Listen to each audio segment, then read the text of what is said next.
my screen, I can do that, but I can't I'm share live right now. the camera. I'm live right now. Yo, what's Two up, seconds man? in right now. There we go. All right. I wonder if I can see how many viewers are here. Is it show it in StreamYard? It says 4. It says 4 right now, but I'm sure there's Let's going see to be here. more to come. There we go. Aliens from space, flat Earth debate, test stream. Here we go. But so, thoughts on aliens and flat Earth? What are your thoughts? Well, I mean, thanks for having me on, man. I know it's kind of a test stream and everything. Yeah. But hopefully it's a test stream that will last the test of Yeah. time. And This is the beginning of everything. This is the beginning. yeah, I mean, Yeah. It's going on right now on the X Spaces right now. Reptile Hybrid is literally, I'm not trying to name drop in the first 30 seconds or anything, but these are things that are going on right now on X. Everyone's talking about this kind of thing going on. We've got disclosure coming out. We've got YouTube channels that are out here literally live streaming this shit 24/7. If nobody's been paying attention, they're literally live. It's funny. It's just kind of like lo-fi a girl, but they just like stream the same like CNN Senate hearings or C-SPAN Senate hearings where they're just like streaming them over and over and over again. And there's still 1,600 people watching, like as if they're like massively amazed and whatnot, getting botted, getting just completely duped. So, my thoughts are pretty simple on the whole, alien debate, which is a serious debate. I've kind of wanted to a good starting point is Alex Jones going on Joe Rogan, just being like, Joe, you don't understand. There's fucking interdimensional baby eating pedophile aliens out there that are the Luciferians. So just eating all the babies. And it's like, well, he never talked about that once on GSN. He was on Genesis News Network for like ages. I think he's still connected with GSN in some way. And so, I mean, that's just kind of the preface, just like tee that up. So this goes back to Bill Cooper. This goes back to a lot of different, OGs in this space. So I think it's really an interesting topic. I think that a lot of people struggle with the question of, well, if we believe in mainstream physics, where do the aliens come from? Where are they from? Why are they here? How are they traveling? Oh, they're traveling through wormholes. Yeah, that makes a lot of sense. What doesn't make sense is our history as a human species, and how we're here, why we're here. As Graham Hancock put it, we're a species with amnesia, and so we're sort of here like questioning our like why are we here, so the question is then, if there are aliens, where do they come from? And I've recently, in the last, like, I don't know, half a decade or so, been open to the idea that maybe they're not so much from the stars, or maybe they are from the stars, but maybe our interconnectedness to the stars is different than the way that we understand it in sort of a 3-dimensional realm.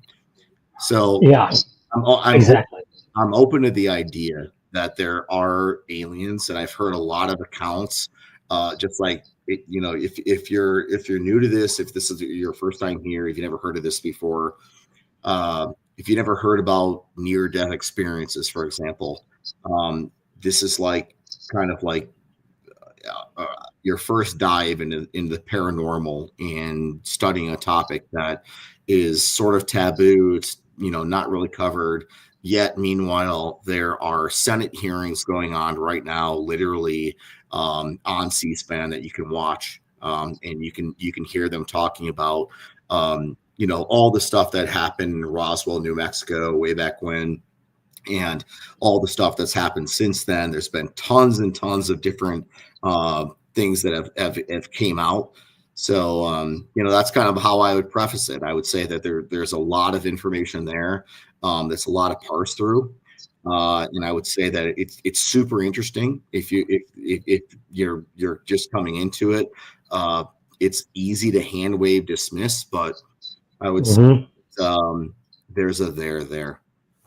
Yeah, yeah, I think you're right, but I kind of want to take it one step back and think about the connection between aliens and flat Earth, right? You mentioned how, like, if you look at it from like a physics point of view, a 3D point of view, it's very different than if you look at it from a multi-dimensional point of view, And so if you think of aliens as, being interdimensional beings, then wouldn't that make sense that Earth itself is also interdimensional as well? Right? So that means that the Earth could be flat.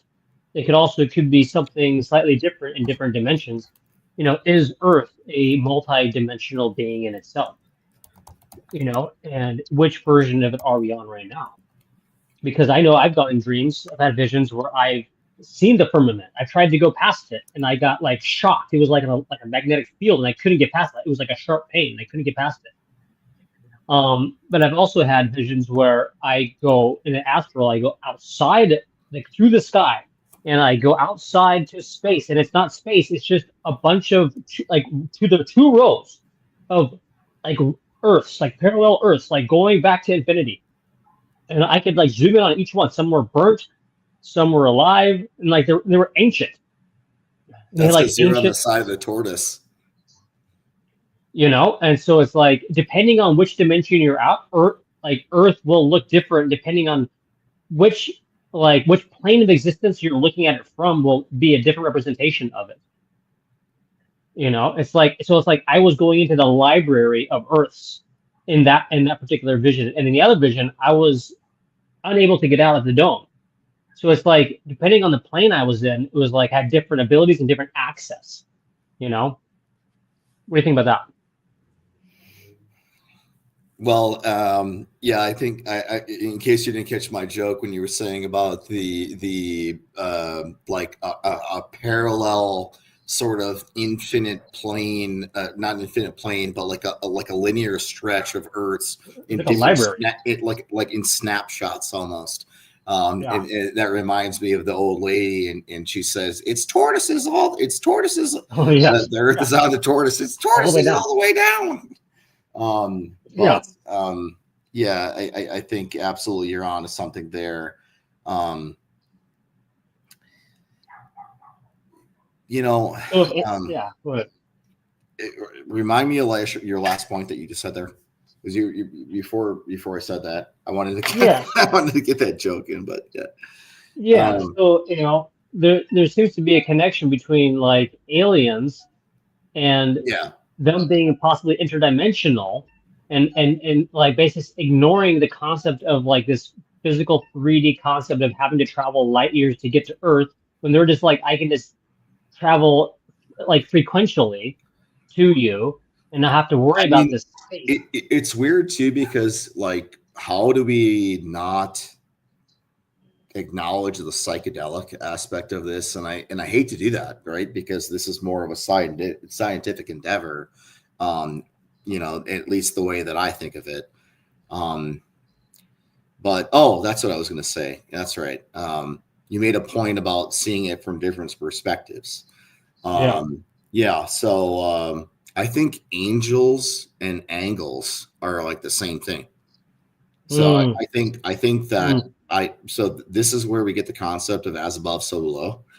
And so you're literally thinking, and this is, I have a lot of hours just staring at the sky, just stargazing, sun gazing, and just generally looking through a telescope. I spent most of my time looking at the moon. I've also spent a lot of time looking at the sun. And I would say that basically there's like this interplay between, call it astrology if you want. And I believe in astrology now. I'm not firm on that, but It's not. Yeah. Like I think I don't ascribe to pop astrology, but astrology at its core is very real. I'll give you a good example of this. There's a book called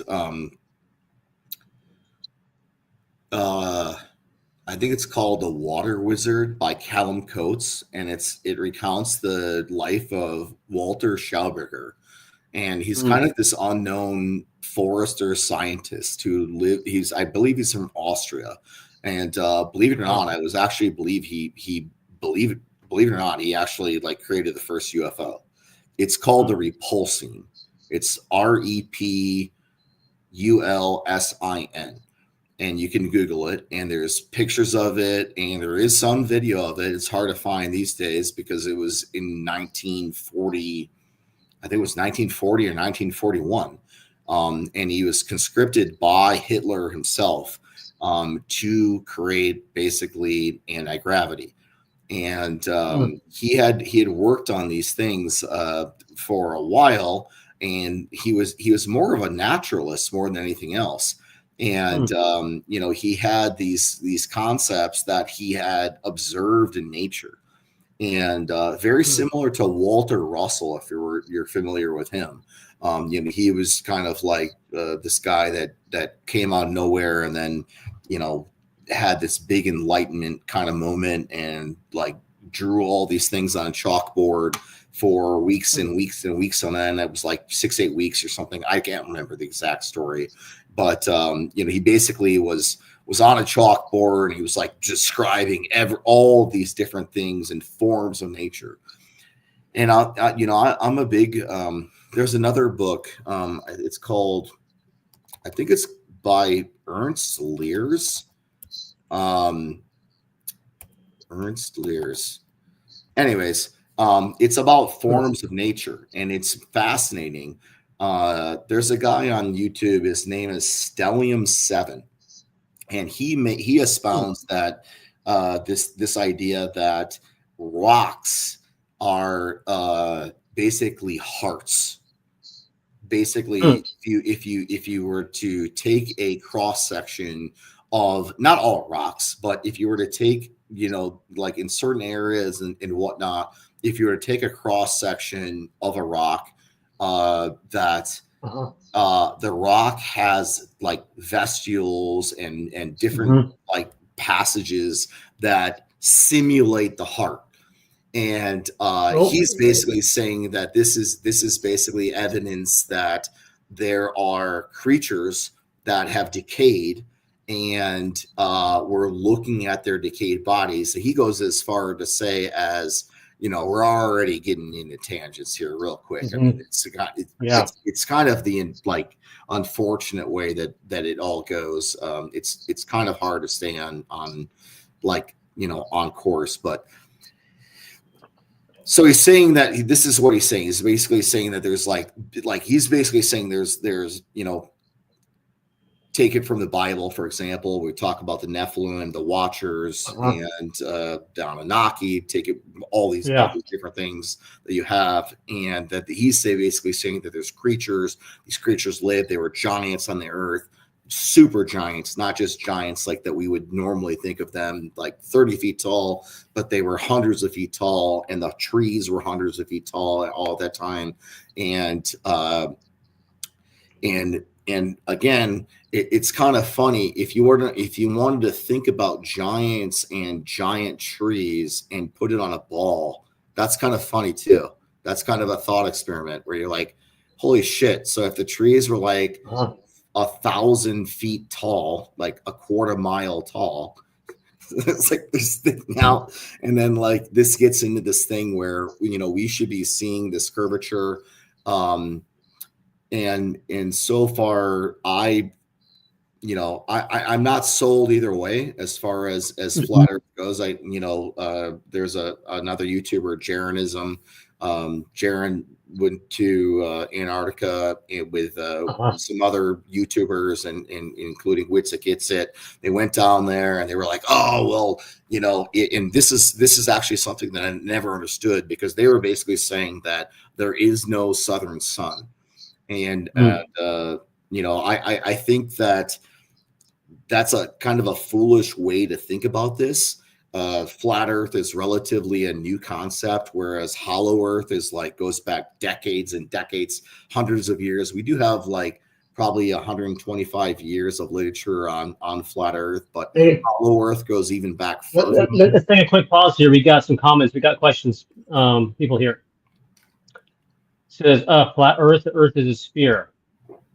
I mean probably I believe. What are your thoughts on that? Well, It being a sphere. yeah. So, I mean, there's some basic proofs that are like trending in the direction of flat Earth.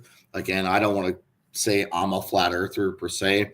I'm just like interested in the debate. I'm interested in the argument. If you were to say, do I believe in NASA and the current model of space? Absolutely not. I do not believe in that. Are we going to Mars? No, we're not going to Mars.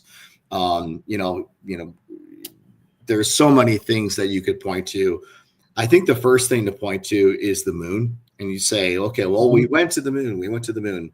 It's like, okay, we haven't been back there. And like, what's the reason? Budget cuts. Budget cuts. Yes. We will spend trillions of dollars on AI, but we can't go back to the moon because of budget cuts. That's a great one. That's a really funny one. Just like finding a picture of a satellite where the satellite just like extends a little Japanese selfie stick and then takes a picture of itself with the Earth in the background is another one. There's also like no photographical evidence of the astronauts that were on the Apollo missions. You'd be like, hey, dude, I landed on the fucking moon, and like, get a picture of me with the sun in the background. There's no sun in the background. There's also no pictures of any stars. So you can go to NASA's Instagram and you can pull up. I mean, at least this was the case in 15 years ago. But how do you sorry to interrupt you? How do you answer? So there's more comments about what you're talking about. It says because there's nothing on the moon for people to exploit. Your thoughts on that? That's another one. There's nothing on the moon to exploit other than that's not true. There's helium-3. There's helium-3. That's a joke, by the way. The moon, you're looking at the moon and I can't tell if it's already trolls in the comment or if it's a legitimate question, but either way, it's a great question.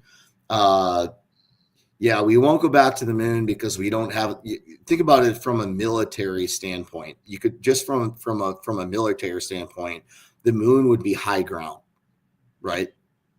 Also, where are the pictures of the dark side of the moon? I would ask the person that's asking the question, where are the pictures of the dark side of the moon other than the Pink Floyd album? You can't find them because they don't exist, and because you can't see the dark side of the moon. And that's not true. If the moon was in fact orbiting the Earth, and let's throw the comments on the stage, so you'll get to see them live here. Got more people coming in here. To get us back on track, so we're not just going on a tangent here. I want to go back to the other question we had, which is aliens. So are aliens and other beings out there, or are they here right now? What are your thoughts? Sure. Are aliens here or are they out there? Maybe before I answer that, I want to go back to the last question just to give a just to wrap that one up. You have to understand that the whole idea that we've been given about space is that once you're in space, right? You're in just look up ISS reboost, for example. I was surprised when I was a kid. I was like, wait a minute, you're reboosting the ISS, and ask yourself, what does that mean? What are they reboosting? In what vector? In what vector are they reboosting as well? Are they reboosting up, or are they reboosting sideways? Or how are they reboosting? And look into that. And also, why is there not, if you were to easily launch all of these satellites, for example Starlink, into space right now, or let's suppose that they're in space and they're moving around in free space, in fact what we call cis space, which is the space in between the Earth's outer atmosphere and between the moon, that these objects would be, these, our spacecraft would be moving around, and we'd be able to put them in orbit just like Starlink. Why can't we have a Starlink around the moon? What? Okay, if we're able to launch, like if we're already able to escape Earth's orbit, these are not manned missions. These are just drones. So why can't we have a little miniature Starlink that's around the moon and sending back? And it's always maybe it's budget cuts. I don't know, but I'd be curious to hear the commenters answer to that. But anyways, back to the kind of the core question: aliens, are they out there, or are they here? Yeah, I mean, there's a big question. I mean, there's a physical question, and then there's sort of the you kind of touched on it earlier, the interdimensional question. And this gets a little bit far out. I mean, this gets back into the 60s and Terrence McKenna. And there was a really good song by, I think it's called Ministry. The band name is, I think it's called Ministry.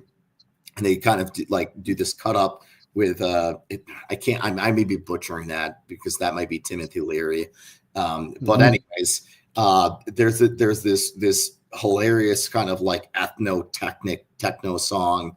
It's like it's got Terrence McKenna in there, and he's like, and it is true that if you take a sufficient amount of DMT, you get right. You get elves, he says. You get everything. A whole lot of shit. You take a lot of DMT. So you get a lot more than elves. I've never taken DMT, so I don't know. But well, yeah, you'll get a lot. It touches on this this world of like, what is the fabric of reality? And so that's like a different question. That's a bigger question. So if we're keeping things within the secular bounds of science, and we're like, okay, we're talking about quantitative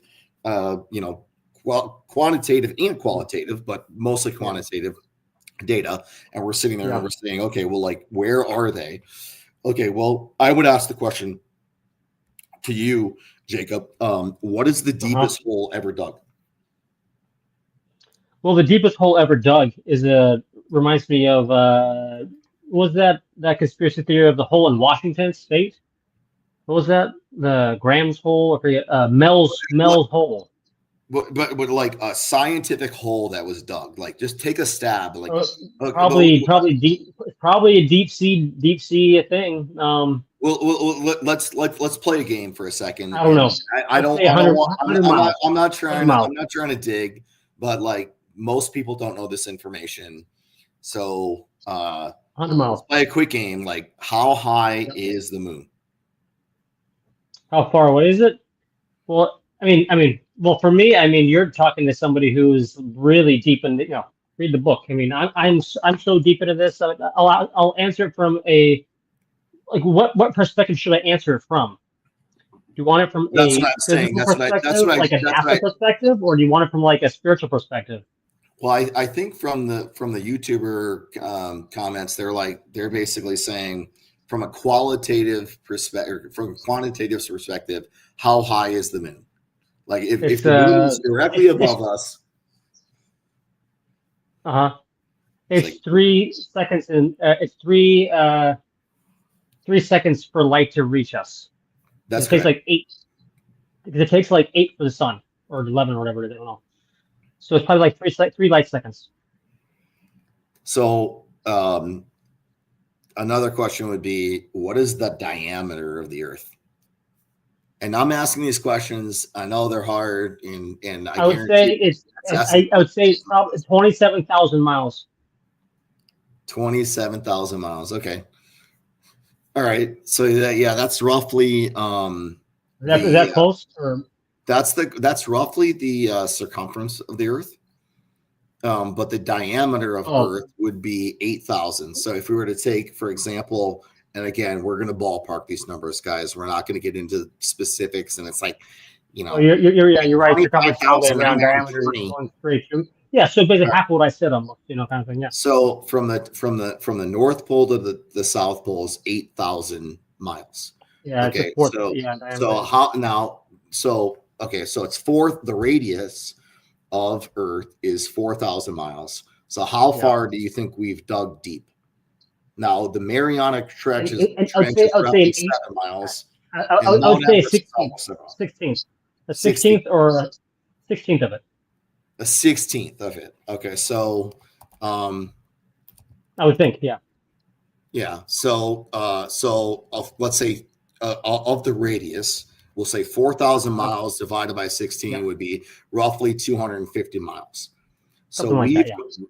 we've gone 8 miles in Okay. total. So what? So still under what I would even think is a rough estimate. So that's less than Mount Everest, basically. That's Uh-huh. less than the Mariana Trench.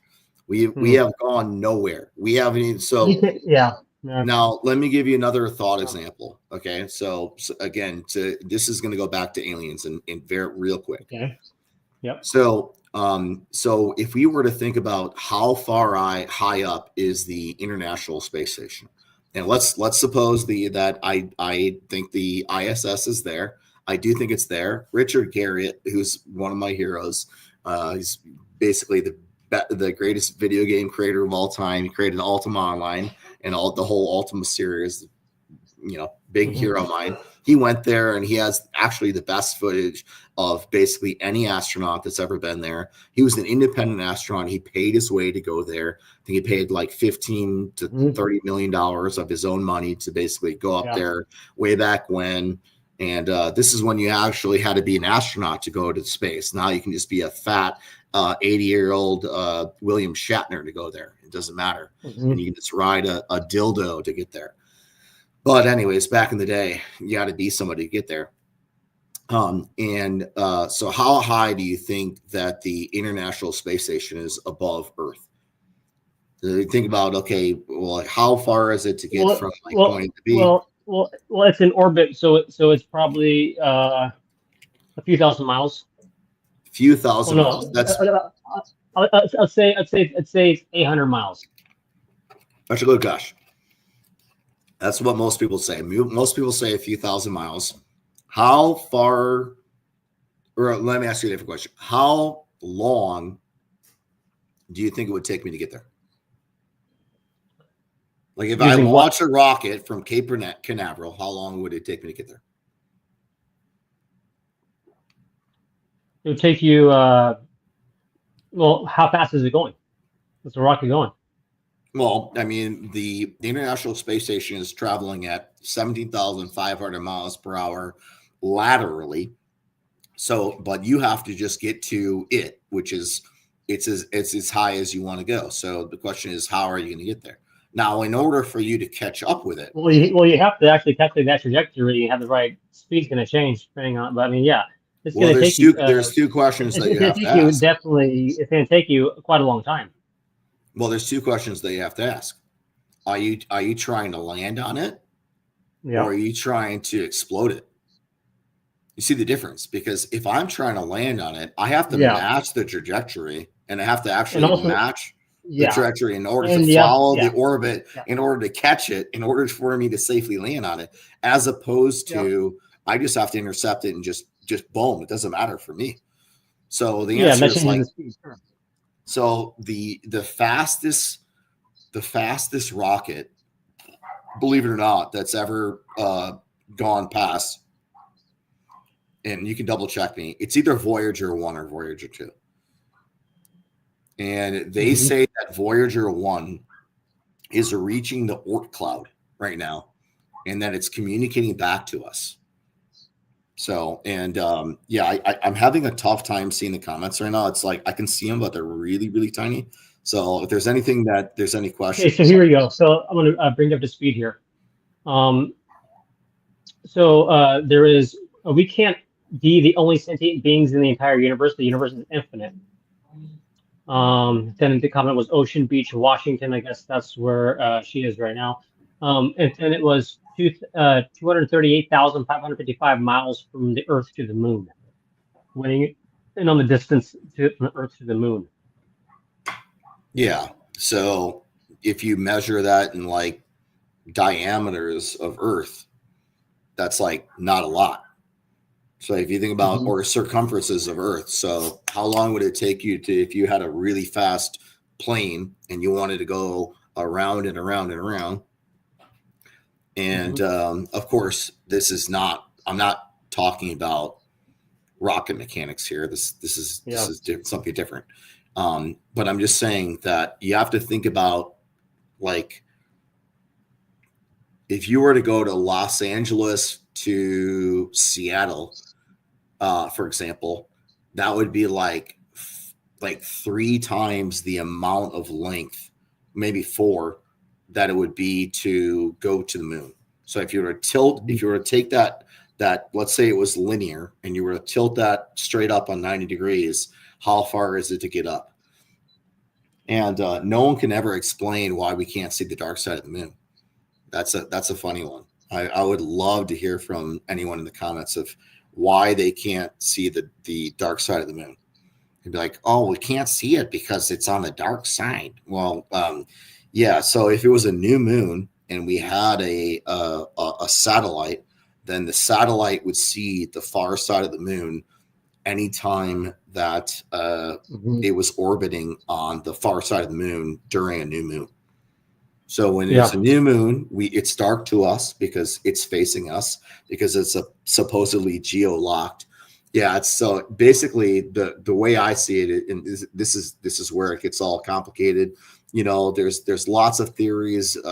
Zachariah Sitchin, I think, is one who expounded upon it, but that the moon seems artificial. It seems hollow.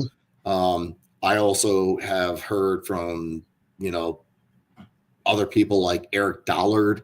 Eric Dollard says the sun is definitely hollow for sure.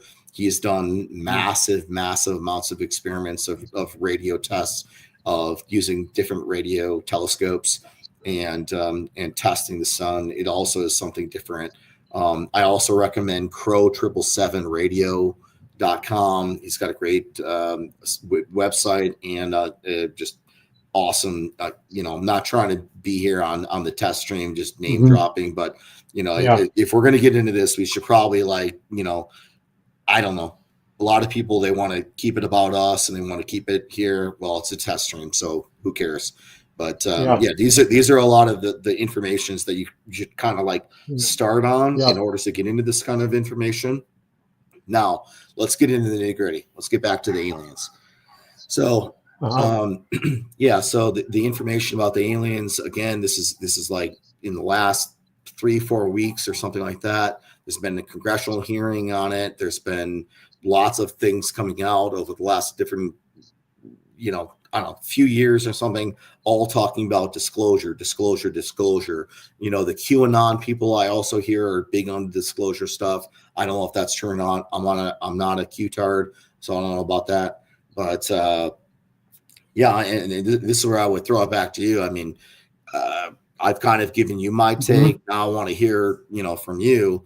What do you think of, and what's your current position on this? Because there's been a lot of information that's coming out recently, and there's been a lot of dynamics where things have shifted. Where if you asked me 5-10 years ago, I would say absolutely not. But now I'm rethinking things, and I'm rethinking things in the lens of what I just laid out. Whereas, okay, I used to think, well, are they coming from Alpha Centauri? Are they coming from wherever? And now all of a sudden it's a different story. Okay, so before I head in, I'm just grabbing another drink here. Before I give you my point of view on everything and my opinions, my perspective, I want to know what made you turn around or start believing certain things. Because you said you didn't before, but now you've kind of changed a little bit and you're in a new direction. So what was it that changed your mind on either aliens, flat earth, spirituality, or whatever it was? Well, again, I'm not tied to any of these concepts. I'm just giving you Uh-huh. kind of what's my current kind of like thought process and what I'm exploring right now. I like to Uh-huh. take a lot of theories and just kind of put them in the back of my head and let them cook. I don't necessarily sit there and go, okay, like Right. I'm gonna jump on this bandwagon or I'm gonna jump on this bandwagon or something like that. Uh-huh. So I take a lot of ideas, I put them in the back of my head, I let them cook, Hmm. and I just let them see how they play out over time. It's like a gamble. Yeah. It's like a long term let game basically. Yeah. So uh, I've had a lot of Hmm. experiences over time. I've seen a lot. For example, I haven't seen any like direct crazy UFOs, but I've Uh-huh. seen lots of stuff in the sky. I mean, just grab a pair of night vision goggles for God's sakes. Grab Uh-huh. some night vision goggles and you look up in the sky and you see things moving all over the place. And I mean, what is all that? You don't even Right. need night vision. Just Uh-huh. go out to a dark desert or even a dark forest, and just lie out in some open field, and then just look up and let your eyes gaze, and you'll see all sorts of things moving around. And I'm Yeah. not talking about satellites because these satellites would be moving at a constant velocity. Okay, so these things accelerate, decelerate, stop, turn around, move a different direction. So I've seen all sorts of that stuff. That's pretty much common knowledge. Now, I would suppose all of that is man made, and I've believed that pretty much since the first time I saw it, which was probably like Hmm. 16 years old when I started seeing that.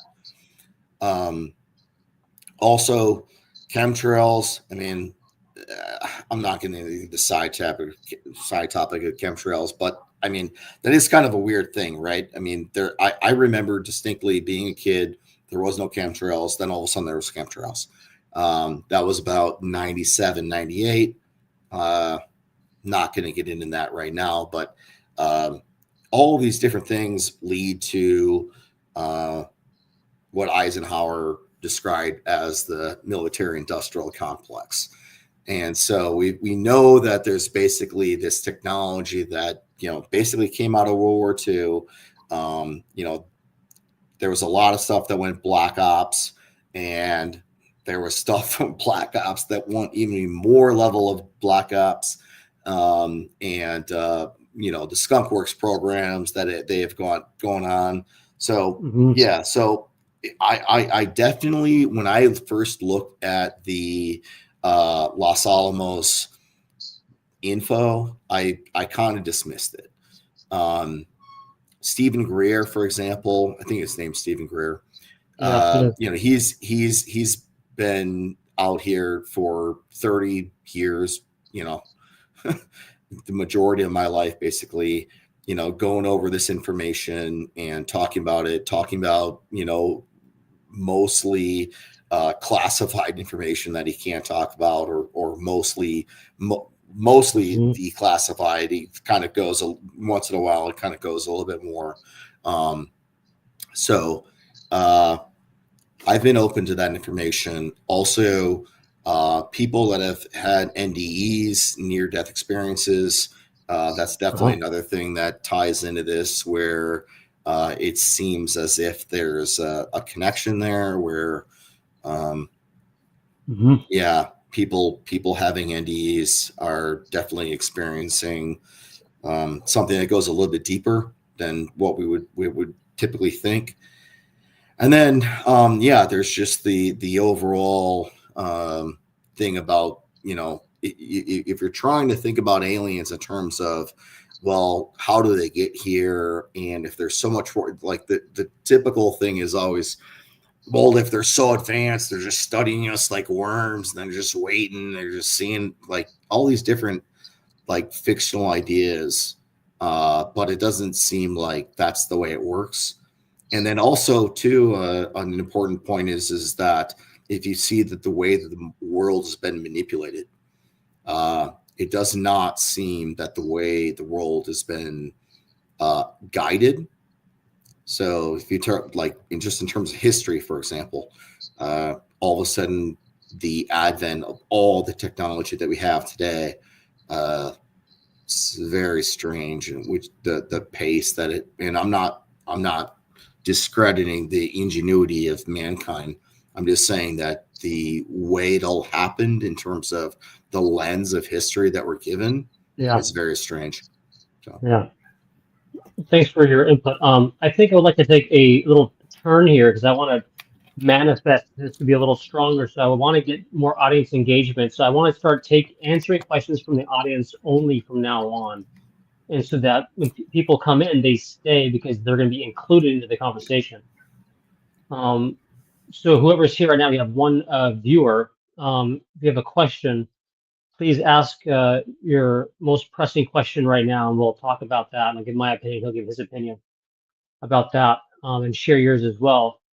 And we'll do that as people come in. We'll keep um, working with the community here to understand all perspectives, right? Not just mine or his, And but let's get more everybody's into the involvement. aliens and the reptilians, and like, I mean, we kind of dodged that subject so far, so let's kind of get into the Okay, real well, meat and potatoes. let me give you my perspective here, and I'll try to condense it into a nutshell. Although this book here does a pretty good job, I want to give you a concrete example of my experience, right? So in this book, I'm not going to go in there and read it right now, but in this book, I have, uh, I think I've just written down in here only about like 10 different parallel lives, or 15, maybe 30, I don't know. But I've had hundreds of them written down outside the book. I had to compress it down. One of them was of being a alien. Well, in this book, yeah, one of them was being an alien, and it was a reptilian shapeshifter. I got to experience what it was like. I was being chased by another reptilian alien. I had very little emotion, and then when I went into a bathroom in the city, like I say a street park type bathroom, and I looked into the mirror, and I was in mid shapeshift. So I saw myself turning into like a camouflage shell of a human, and I had like a trench coat type coat on, and I was just like a man, like a Caucasian man. But the interesting part was, oh yeah, and as I saw the transition, I remember seeing my feet. They were web-like, almost like a duck. And they had these little talons at the end. And then all of a sudden, it's like being transformed and like being compressed. It was like the body of this alien was much larger, and it was like compressing its shell, and its organs were being squeezed. I could feel things inside me being compressed, and then I could also feel these gum, I call them gum flaps. Remember thinking it was so weird because I was touching the inside of my mouth with my tongue, and I could feel like these flaps inside my mouth, like, oh, how funny! There's all these little flaps inside my mouth. And so I was like, oh yeah, this is what it's like. So basically, like it can camouflage itself externally, but and inside it's like compressing all its organs, and then it feels very different. So I have experience being a alien slash reptilian before, so I know from a personal experience that they exist because I am one somewhere else at this very moment in a parallel time. So I don't see time as being linear. And here's my example of this when people explain, what do you mean by that? You see this right here, this ball. If I go like this is A, this is B, and all these incremental steps in between, right? So it takes time to go from here to here. And there's an endpoint, sorry, a start point and an end point. But if I go like this, you see that it's one point with infinite volume, right? It's a circle. It's one point that has infinite volume. And that's what it's like by seeing time as being non-linear. It's one point with infinite perspectives within it. It's parallel. It's all happening at the same time. But we, on the 3D realm, we experience it like this. But when in actuality, it's like this. We just experience it like this. But time is just one thing happening at the same time. You go, well, what is that one thing? It's an nth. Well, in my book, and I can show you what it looks like right here. Let me show you. I got to experience what it was like to see from the void, from the mother, I call it, to see what reality or creation looks like. And it was a nth dimensional toroidal sphere in the very center of two opposing vortices or vortexes that were clashing on each other. You can call them male, female, but they were clashing onto each other. And let me show you this picture.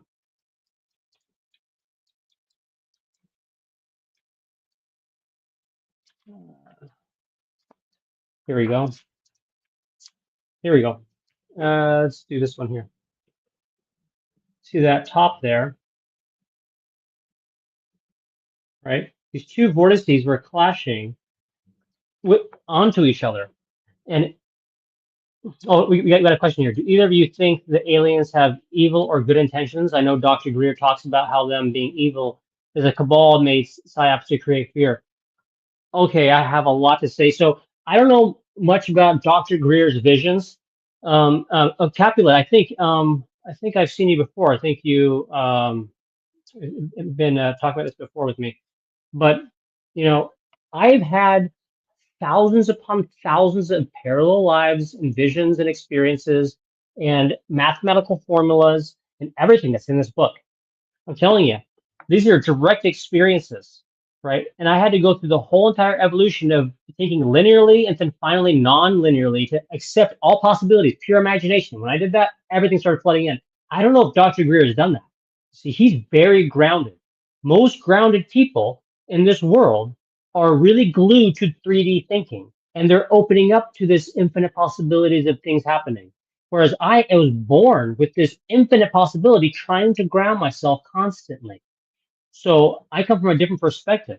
And when I come from this basically infinite imagination perspective of experiencing all these parallel lives, being an alien, and all these different things, it's a very different way of looking at it. So from my perspective, is that Dr. Greer is seeing things from a 3D lens, right? He's trying to analyze it from a physics and a scientific perspective, while at the same time trying to allow in the mystical and the unknown into that point of view. Whereas I'm saying there's already infinite perspectives on this. Which perspective do you want to experience? Do you want to experience the timeline of where aliens are evil or where they're not evil? So what do you want to experience? Can we sign you up for Project Montauk 2.0? I'm not sure what that is, but it sounds good. I'm not so sure. So what do you want to experience? Because there are also every being that exists.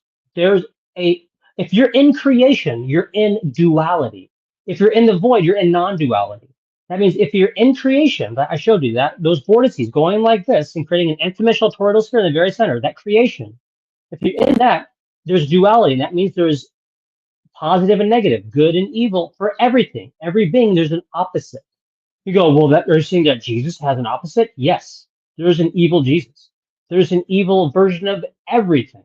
Because to exist in creation, you have to have an opposite. That means there's always going to be a good or evil version of something. And if you want to experience that, then you will vibrate or have your frequency align with that vibration, that timeline. And so if you go, well, all of the experience is evil aliens. Well, do you have a lot of fear in your heart? Are you do you have a lot of negative beliefs that are attached to you? Well, that's what you're vibrating and that's what you're going to attract and see. So if you are meditating and you're all in love and you love aliens, you're probably going to attract good aliens. You're probably going to have good experiences with good aliens. But don't think that there's only good aliens just because you're attracting and in that timeline. There's all kinds of aliens and beings out there, but what is your frequency at? Is that's what you're going to attract. Could I make a comment? Yeah. Yeah. No, I definitely agree with the vibrational frequency thing. It really is a big thing. I've seen it with friends of mine. I've seen it with family members of mine. When things are good and they're all going great, they tend to be resonant around the vibrations of the people that are what people are feeling at the time. And that sounds simple and simplistic, or maybe simplex is a better term for it. But I like the word simplex because it kind of transcends this. When we think of things being simplistic, we think of them.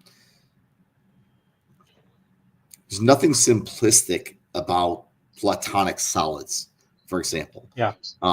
As you move on in the higher realms of platonic solids, it's like I'm gonna blow your mind as you talk. Keep talking. it forms everything, you know. And so uh, so the alien thing.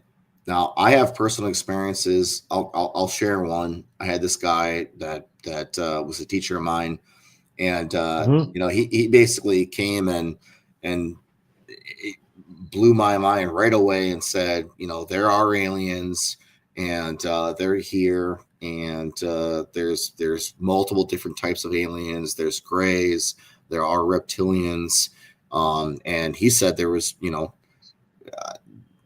I don't know exactly the whole lineage or pedigree of where all these aliens are coming from, or this kind of thing.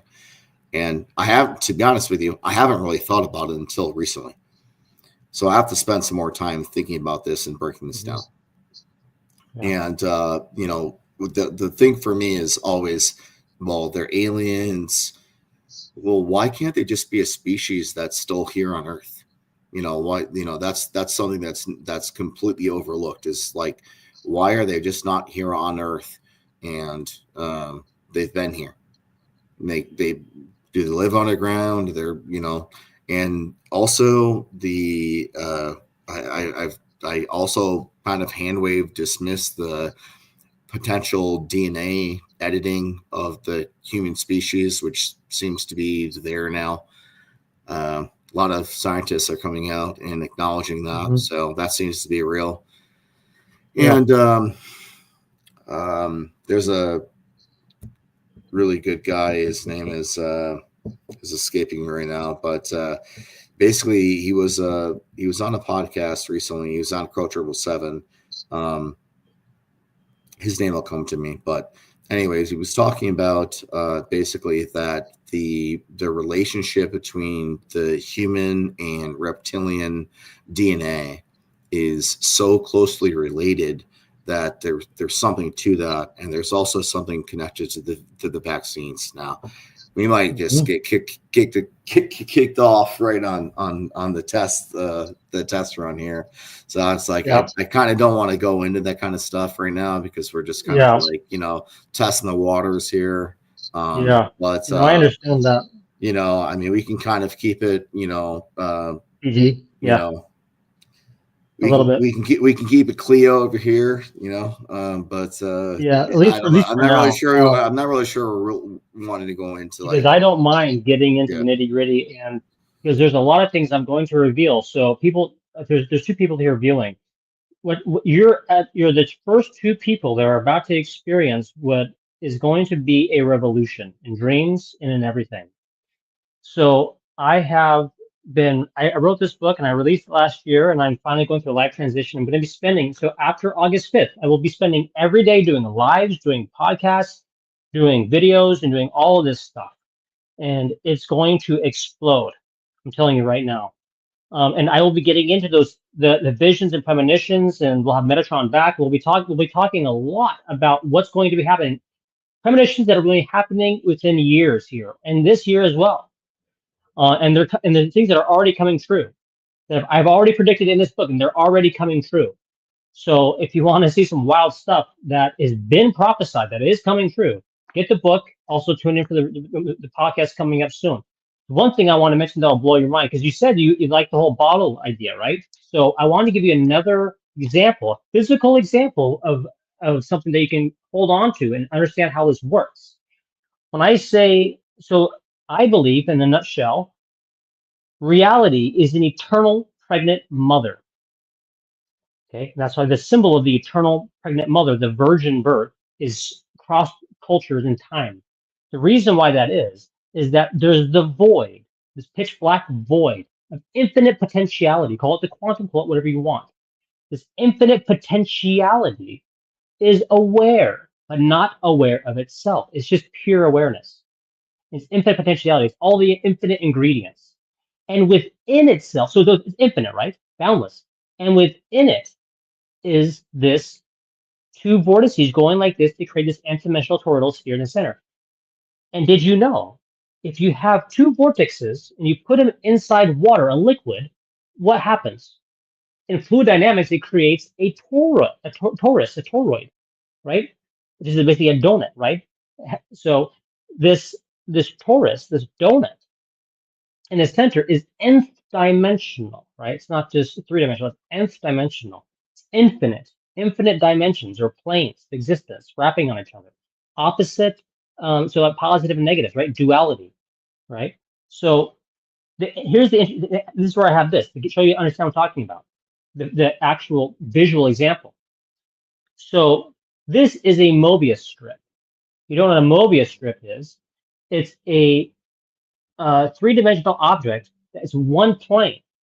Okay, so you can put your finger on it, and it goes on all sides. It's all just one side, but it's a three-dimensional object, but it's just one plane, and it loops on forever. And if I take it and you look at it, from here, from this perspective, it looks like the infinity symbol, right? And it's a paradox, basically, right? And this is where it comes. This is the kicker. If you take this and you make it, if you make it have volume, what does it turn into? It turns into a torus. Isn't that weird? That's really profound. Yeah. So you take the Mobius strip and you give it volume, and it just turns into a torus, because a torus is basically the same thing, but it has volume, right? So because a torus also has basically has, it's a black hole, white hole. You can't tell between clockwise and counterclockwise turns, or going up or going down. So this you can't tell between going left or right, and in a torus you can't tell between going up or down, sideways, left or right. It's all it's now 3D, it's volume. So you can't tell where you're going. You're going in all possible directions at the same time. You're going like this, right? And if you think about it that way, what happens to time? Time is relative to where you are and where you're moving through this thing. It's not actually a point. It's a frequential thing. Where are you in the frequency of where you and this thing is moving in on itself? It's a feedback loop that's constantly doing a feedback. But where are you in the feedback loop? You know, and in that void, that black void, the mother, it has fluid-like dynamics. Why? Because when these things go like this, that's what happens in a fluid. And a fluid is infinite potentiality. And then here, when it hits, it creates structure, information structures, which is what everything is here in this physical world, right? There are all these information structures, atoms, and how basically are assembled in the information structure, to create what we call this bottle, this book, whatever it is. And it's more or less stable because it's condensed or frozen light. And all you are is light. A soul is a photon of light. And in this void, it's light potentiality. It's not even condensed yet. It's just light aware of light. But in this thing here, when it hits and it goes in on itself, then it has all these dimensions of semi-liquid or frozen light called crystals. It's a crystallization process. And so basically, it's just light being crystallized. And you go, what's light crystallized? That's a fractal. What does a snowflake look like? Crystallized water, a fractal. Same thing, light crystallized. It's a fractal. Sorry to go off there, but that's a little thing.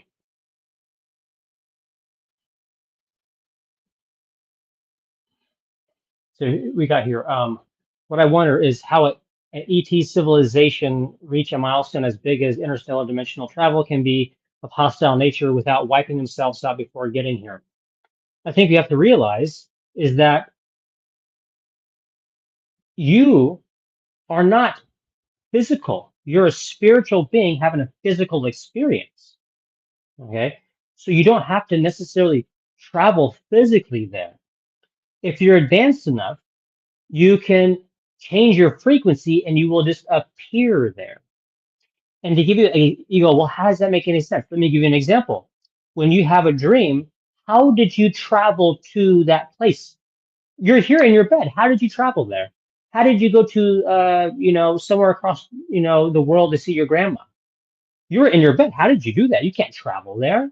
That's right, because you changed your frequency and you weren't using your body. You were just a frequency, a spirit traveling. And then you go, oh, so are you saying that they are spirits? Yes, some are. Some are in spiritual form, and some are in a shell form that can handle that shift really quickly somewhere else, right? They are attuned to doing that. They can do that.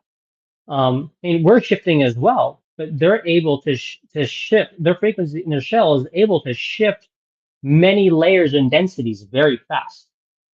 So, space is an illusion. Distance is an illusion, right? You drill into an atom, you drilled all the way down. What do you find? Just the quantum. And what is the quantum? There's no space, there's no time. It's just potentiality. That's the void. So don't think of it so much as like we're trying to travel through space, is that we're traveling a frequency. So imagine if your frequency was raised, the things around you would just shift. You wouldn't be here. You would be somewhere else in the same place. Let's see here, but I do agree in all consciousness all already exists. Yeah, there's nothing but consciousness. It's one big ocean of consciousness, the void. And you are born from this void, the mother, and you go into the baby boy. How does that work? The moment awareness, the void, has an intention of some sort. You get sucked into creation, the void, in the vortex. And then you go, oh, now you're sucked in. And then other higher beings within creation and duality will say, well, what were you interested in? What do you want to do? And then that starts your journey. The journey of your first interest and curiosity within reality as a soul from this infinite void water of consciousness. It says, I'm with everything you're saying. Really interesting point of view. Reminds me of, uh, uh, sounds like, Dogen a bit. That's along the lines of what Dr. Greer says, actually. There are all kinds of, depending on how vast they are. Yeah, exactly. It's all a perspective, and it depends on your level of awakening within consciousness. Well, you go, well, what is a soul? What are we? You're a photon of light that is looping in on itself, this Mobius strip. And this loop does not kickstart for you until you become self-aware. So imagine you're in this infinite void ocean of water, and you're just aware. You have no thoughts. You're just aware, oh, there's something there, but I have no thoughts about it. The moment you go, huh, what's that? That's an intention. And wherever your energy goes, wherever your attention goes, energy goes. Wherever your intention goes, energy grows. So if you have a strong curiosity, then you're manifesting, right? And manifestation is that feedback loop. It goes like this, and it feeds back. That's self-awareness. If you're not self-aware, you have no feedback loop because you're not thinking about anything. You're just aware. But the moment you have an awareness of self, that's the feedback loop, which is the toroidal sphere or this Mobius strip. The Mobius strip is the um, metaphorical symbol of the mother, whereas the torus is the physical representation of the baby boy that's inside the void. That's why it's an eternally pregnant mother. Different points of view. One's conceptual because it's just possible, it's infinite potentiality, and one is actual, which is the actual object itself, which is creation. Okay. Yeah. So that whole talk can go on forever, but check out the book if you want more about the details of things. But this might be a good. Let's see here. What do you got here? Well, the question is, if they are awake, how could they be evil or hostile? If they know all is one, how could they think of her? I have a perfect. I can tell you exactly why that is. Because I've been traveling in the astral and I've encountered many demonic beings, and I've had to rid the beings off of myself many times, and they spit paint at you and all these weird things that's symbolic of basically attachment to you. And I wake up and I have all these weird thoughts in my head. It's really bad. Um, and so there's a couple ways to look at it. One is these beings, okay? So everything's eternal, right? Consciousness is eternal.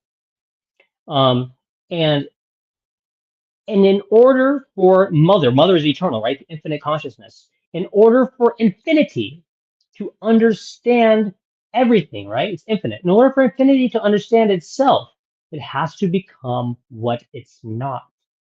Weird concept. Think about it. In order for infinity to understand itself, it has to become what it's not. What does that mean? It has to become the finite. If you're infinite, do you have any understanding of what it's like to be not infinite? No. So how do you understand what not infinite is? You create the finite.